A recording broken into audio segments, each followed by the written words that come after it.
बिस्मिल्लाहिर्रहमानिर्रहीम। अस्सलाम वालेकुम dear students, welcome in biology class. आज हम डिस्कस करेंगे बियोलॉजी क्लास फर्स्ट ईयर के अंदर chapter number 4 the basic concept of cell. So first of all you know very well about basic concept of cell, but cell is the very important. Why? Because cell is the basic unit of life. So cell is the basic unit of life because our all functions or all body functions are controlled under cell. खुलिये के अंदर में सारे हमारी body के function होते हैं, सारे के सारे खुलिये के अंदर ही कंट्रोल होते हैं, खुलिये के अंदर। तो इसलिए बेटा हम बेसिक जो कॉन्सेप्ट है हमारा, cell is the basic unit of life, बचपन से पढ़ते हुए आ रहे हैं फर्स्ट क्लास से, लेकिन आज फिर से हम इसी चैप्टर को लेके चलते हैं बेसिक कॉन्सेप्ट की तरह। देखो बेटा, सेल जो है, सेल के अंदर सबसे पहले हम सेल के स्ट्रक्चर पे डिस्कशन करेंगे। सेल की स्ट्रक्चर के अंदर तीन जो है मेजर इंपॉर्टेंट पार्ट्स हैं।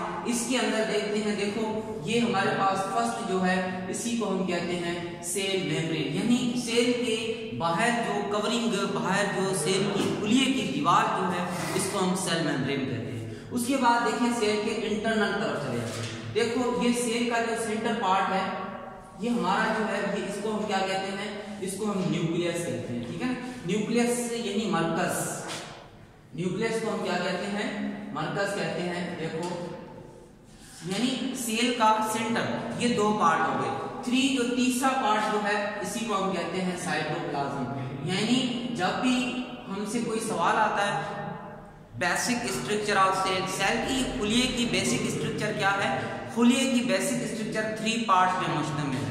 उससे पहले फर्स्ट हमारे पास सेल मेम्ब्रेन, उसके बाद साइटोप्लाज्म, उसके बाद न्यूक्लियस। 3 जो है मेजर इंपॉर्टेंट पार्ट। देखिए अब यहाँ पर साइटोप्लाज्म के अंदर डिफरेंट स्ट्रक्चर्स हैं, न्यूक्लियस के अंदर भी डिफरेंट स्ट्रक्चर। सो अब खुलिये के अंदर आज हम पढ़ने जा रहे हैं न्यूक्लियस, मरकज के बारे में। आइए, सेंट्रल पार्ट है न्यूक्लियस। देखो फर्स्ट इसी साइटोप्लाज्म के अंदर ये 3 मेजर पार्ट्स हैं। देखिए फर्स्ट हमारे पास सेल मेम्ब्रेन, जिसको हम क्या कहते हैं, प्लाज्मा मेम्ब्रेन भी कहते हैं। ये साइटोप्लाज्म जो न्यूक्लियस और सेल मेम्ब्रेन के दरमियान वाला जो हिस्सा है, पार्ट है, इसको हम कहेंगे मरकज, यानी साइटोप्लाज्म। और ये हमारे पास मरकज, न्यूक्लियस। सो 3 इंपॉर्टेंट पार्ट। अब देखिए साइटोप्लाज्म के अंदर डिफरेंट स्ट्रक्चर्स हैं, और यानी साइटोप्लाज्मिक पार्ट कहते हैं या साइटोप्लाज्मिक ऑर्गेनेल कहते हैं। इसके अंदर जिस तरह से ये एंडोप्लाज्मिक रेटिकुलम, ये माइटोकॉन्ड्रिया, और इसके अंदर ये गोल्गी बॉडीज, इस तरह से और भी ऑर्गेनेल्स हैं। ठीक है, सो इस तरह से यानी फर्स्ट जो हम डिस्कस करेंगे न्यूक्लियस। न्यूक्लियस देखिए सेल का मरकज, सेंट्रल पार्ट है। ठीक है, nucleus is a central part of the cell which control all function of the cell। यानी न्यूक्लियस जो है सेंट्रल पार्ट है सेल का, खुलिये का, जो कंट्रोल करता है सब फंक्शन को, यानी मरकज कहलाता है। देखिए इसके अंदर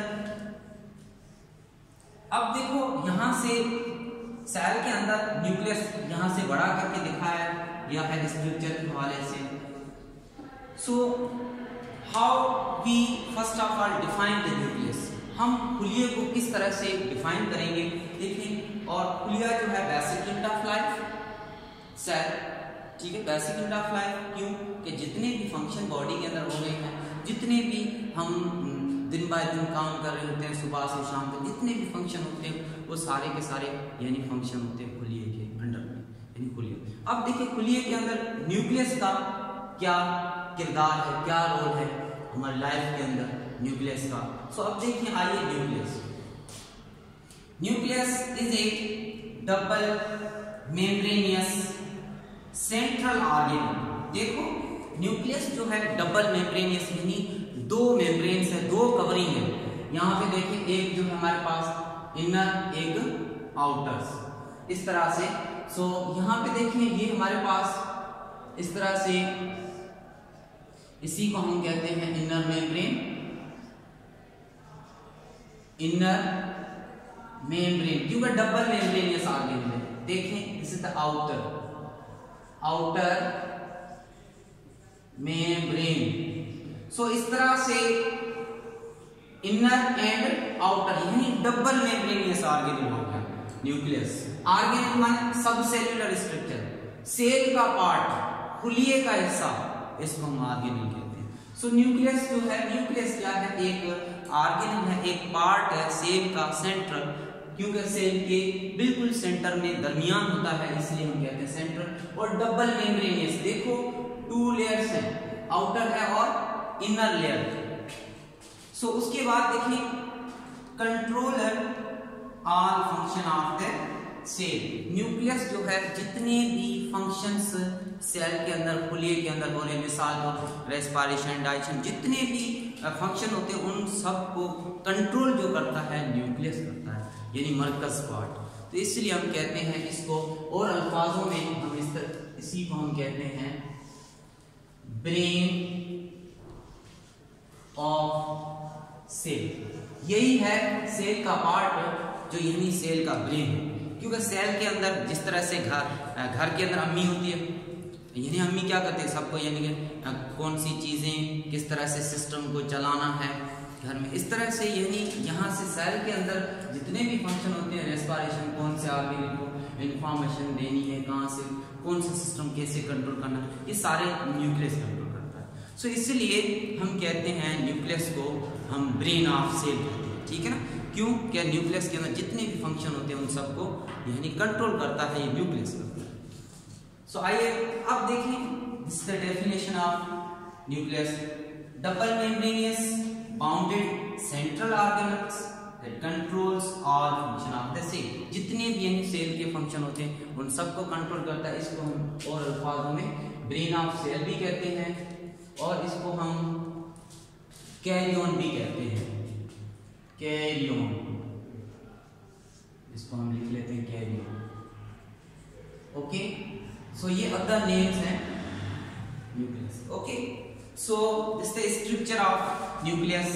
so this the outer membrane, inner membrane, outer membrane, this the nuclear membrane.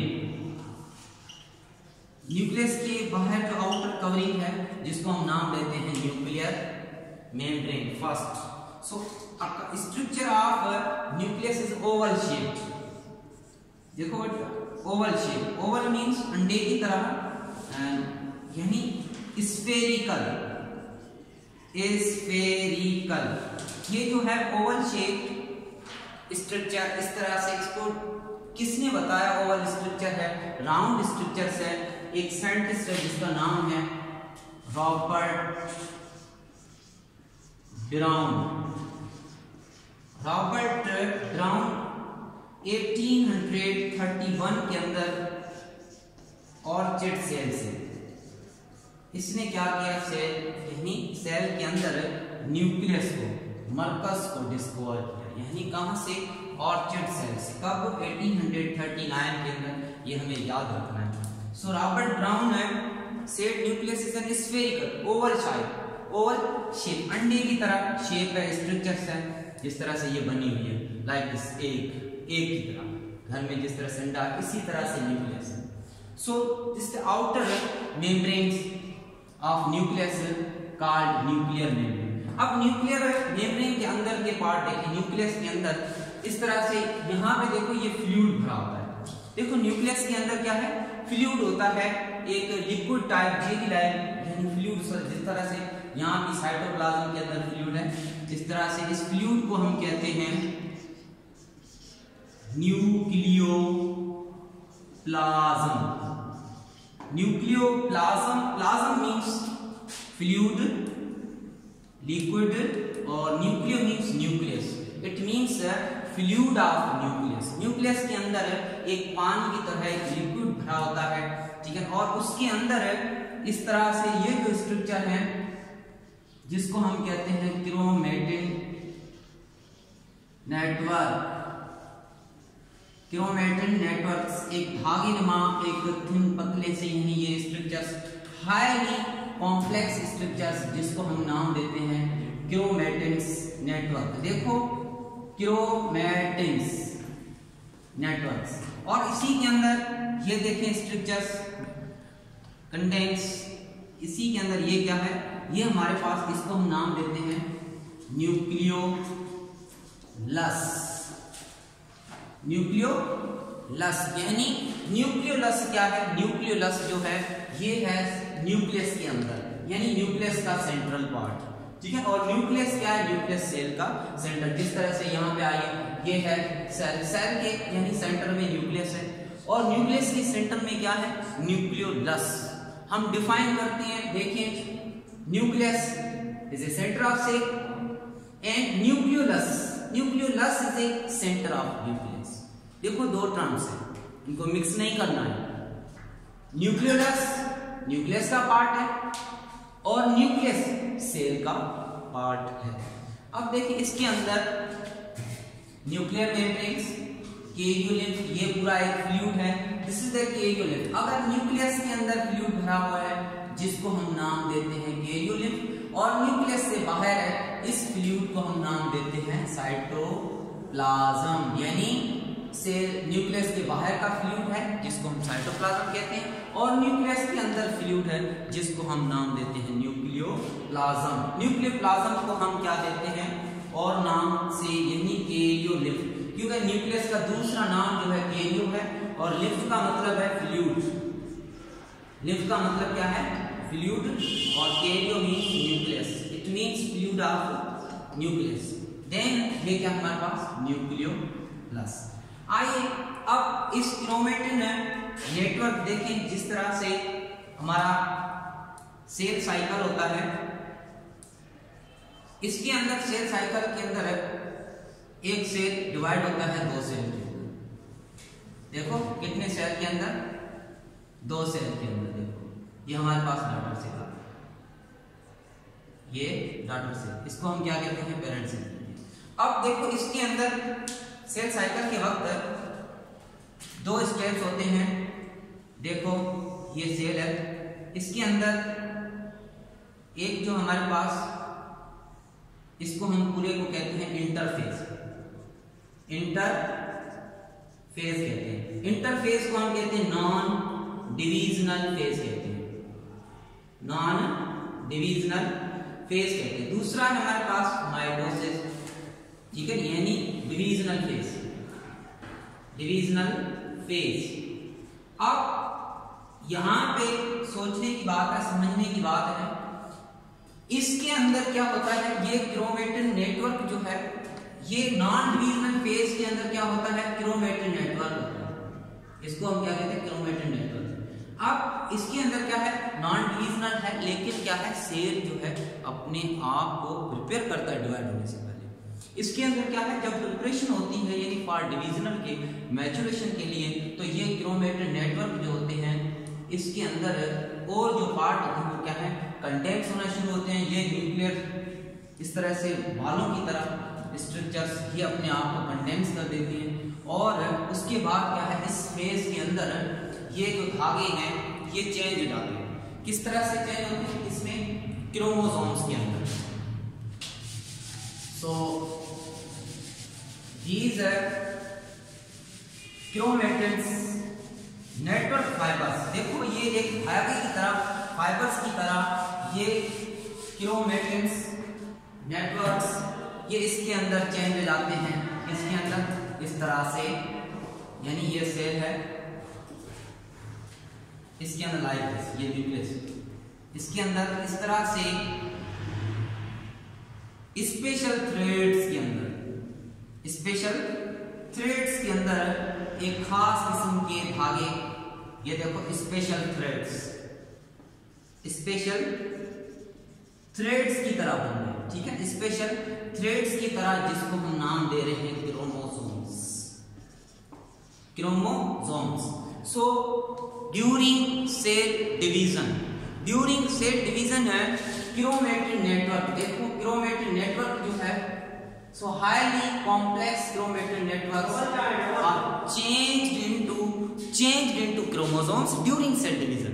यही क्रोमोसोम्स क्या है, अब कोई भी पूछे बेटा क्रोमोसोम क्या है, क्रोमोसोम एक स्पेशल थ्रेड्स धागीनुमा शक्ल के होते हैं और ये ज़ाहिर होते हैं कब, जब खुलिया एक खुलिया दो खुलियों में तकसीम होता है। उस वक्त क्या है, उस वक्त ये जो क्रोमेटिन नेटवर्क है, ये पूरा क्रोमेटिन नेटवर्क कंडेंस हो जाता है और इस तरह से न्यूक्लियस के अंदर ये एक स्पेशल थ्रेड्स की तरह होते हैं जिसको हम क्या कहते हैं, क्रोमोसोम्स। इस तरह से 23 पेयर्स के किसमें होते हैं, ह्यूमन सेल के अंदर, जो इंसान का टोटल करेंगे तो 46 क्रोमोसोम्स।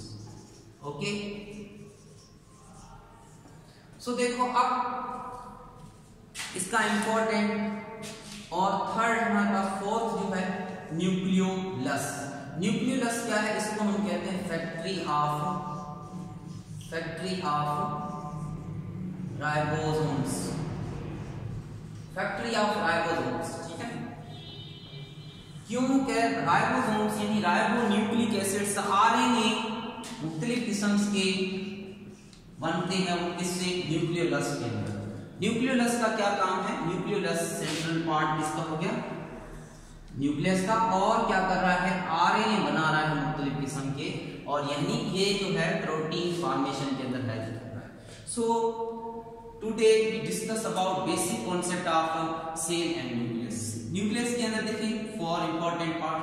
अब जहन में रखें ये क्या है, ये जो है how communicate nucleus from other parts. देखो ये जो है इस तरह से, और ये बाहर देखें, ये हमारे पास क्या है, ये न्यूक्लियर पोर्स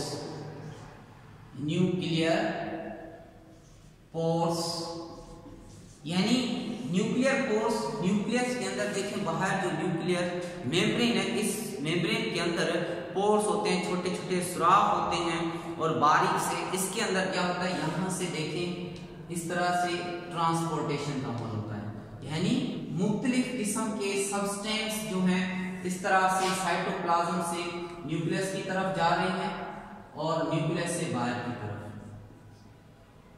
ठीक है, so nuclear pores are help in transporting, यानी ट्रांसपोर्टेशन के अंदर मदद करें डिफरेंट सब्सटेंस का साइटोप्लाज्म से न्यूक्लियस के अंदर आना और न्यूक्लियस से बाहर की तरफ जाना। यानी ये जो ट्रांसपोर्टिंग हो रही है, जो क्रॉसिंग हो रही है, ये क्रॉसिंग हो रही है किससे, न्यूक्लियर पोर्स से। So nuclear membrane is an outer covering of nucleus control our cellular intracellular, यानी न्यूक्लियस के अंदर फ्लूइड है उसको कंट्रोल करता है। ठीक है, सो यानी ये न्यूक्लियस की मेम्ब्रेन, इसके अंदर पोर्स जो है, पोर्स किसके अंदर कर रहे हैं, help in transporting, helps in transporting के अंदर मदद करते हैं। देखो ये हमारे पास न्यूक्लियर मेम्ब्रेन का काम है। अब देखिए, so simply what are the function of nucleus. Nucleus is control all function of cell, यानी न्यूक्लियस जो जितने भी सेल के फंक्शंस हो रहे हैं उन सबको कंट्रोल कर रहा है। दूसरी बात देखिए, न्यूक्लियस जो है इसके अंदर क्या है, यहाँ पर इस क्रोमेटिन नेटवर्क को हम कहते हैं जेनेटिक इंफॉर्मेशंस, क्योंकि पूरी जेनेटिक इंफॉर्मेशंस इन क्रोमेटिन नेटवर्क के अंदर मौजूद है।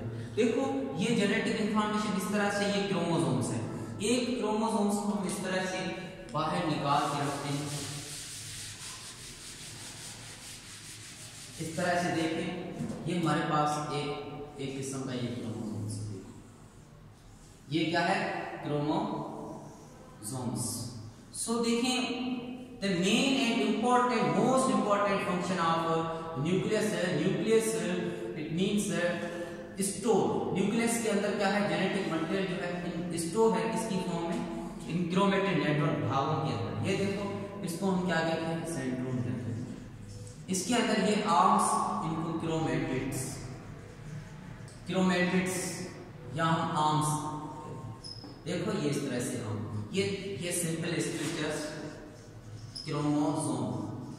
What means of chromosomes? Chromo means color, soma means body, यानी दो क्रोमा से निकला है, और सोमा मीन्स बॉडी। तो तो इस तरह से chromosomes, how we define chromosomes? Chromosomes it means carrier of genetic information. Chromosomes क्या करता है? जेनेटिक इंफॉर्मेशन को लेके जाता है।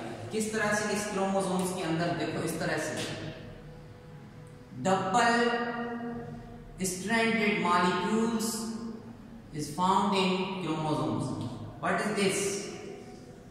डबल स्ट्रैंडेड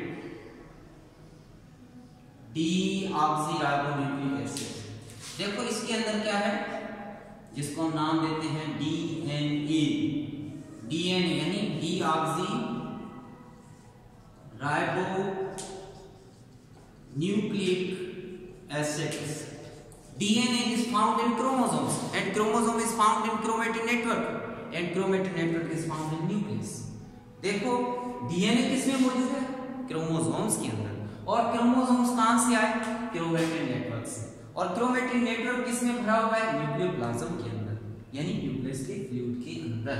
अब देखो बेटा ये जो है ये क्रोमोसोम्स है। क्रोमोसोम्स इसके अंदर ये देखो डबल स्ट्रैंडेड डीएनए मौजूद है। अब इस डीएनए के अंदर अगर इस एक पार्ट को, इस छोटे एक हिस्से को हम अगर एक डीएनए का एक हिस्सा इस तरह से एक पार्ट हम निकाल दें, इसको हम नाम देते हैं जीन। ये क्या हमारे पास? जीन। जीन को ही हम कहते हैं basic unit of inheritance. Inheritance देखो जीन क्या है? जीन जो है, gene basic unit of inheritance. हमारी यानी आंख का जीन अलहदा, दिल का अलहदा, जिगर का अलहदा, मुख्तलिफ यानी पार्ट हमको यानी जीन अपनी अपनी यानी इंफॉर्मेशन होती है कि कौन सा पार्ट कैसे बनाना है। यानी मदर से जिस तरह से माँ बाप की खानदानी जो कैरेक्टर शिफ्ट होते हैं वो इनके अंदर यही डीएनए शिफ्ट हो रहा है, क्रोमोसोम्स हो रहे हैं, जीन्स हो रहे हैं। तो बेटा देखो जीन है, ये क्या है? ये एक मुख्तलिफ किस्म की यानी कोडान के अंदर देखो कोड्स होते हैं, जिस तरह से मेमोरी कार्ड है इसके अंदर कोड्स, इस तरह से यानी जीन जो है, जीन क्या है? एक कोडान की शक्ल में इंफॉर्मेशन स्टोर करता है, कोडान की शक्ल में। सो जीन किसके अंदर मौजूद है? जीन मौजूद है डीएनए के अंदर, डीऑक्सीराइबोन्यूक्लिक एसिड के अंदर। ये डीएनए क्या है? एक हाईली कॉम्प्लेक्स मॉलिक्यूल्स है, ठीक है, डीएनए के अंदर। और डीएनए खुद किसके अंदर मौजूद है? क्रोमोसोम्स के पार्ट यानी क्रोमेटिन के अंदर। और ये जो है आर्म्स अटैच है, इसी को हम कहते हैं काइनेटोकोर। काइनेटोकोर, कोर चोर जोर कोर, ठीक है। सो काइनेटोकोर। सो इस तरह से बेटा देखो जीन किसके अंदर? डीएनए के अंदर। डीएनए किसके अंदर? क्रोमोसोम्स के अंदर। क्रोमोसोम्स कब अपीयर होते हैं? सेल डिवाइड होता है, जब एक से दूसरे सेल में चेंज हो जाता है, पेरेंट सेल डॉटर के अंदर, उस वक्त यानी ये क्रोमोसोम्स किसके अंदर मौजूद है? क्रोमेटिन के अंदर। सो what are the function of nucleus? Nucleus is the carry the genetic information from parent cell to daughter cells, and nucleus control all function of the cell, and nucleus produce the number of types of RNA ribonucleic acids, ठीक है। So keep in mind एक difference याद रखना है आपको। इसके अंदर देखो न्यूक्लियोलस के अंदर इसका RNA यानी राइबोन्यूक्लिक एसिड कहाँ बनते हैं? न्यूक्लियोलस से। और डीएनए डीऑक्सीराइबोन्यूक्लिक एसिड ये कहां से बनते हैं? ये बनते हैं क्रोमेटिन नेटवर्क से, यानी न्यूक्लियोप्लाज्म से। So whole about nucleus. Thank you so much.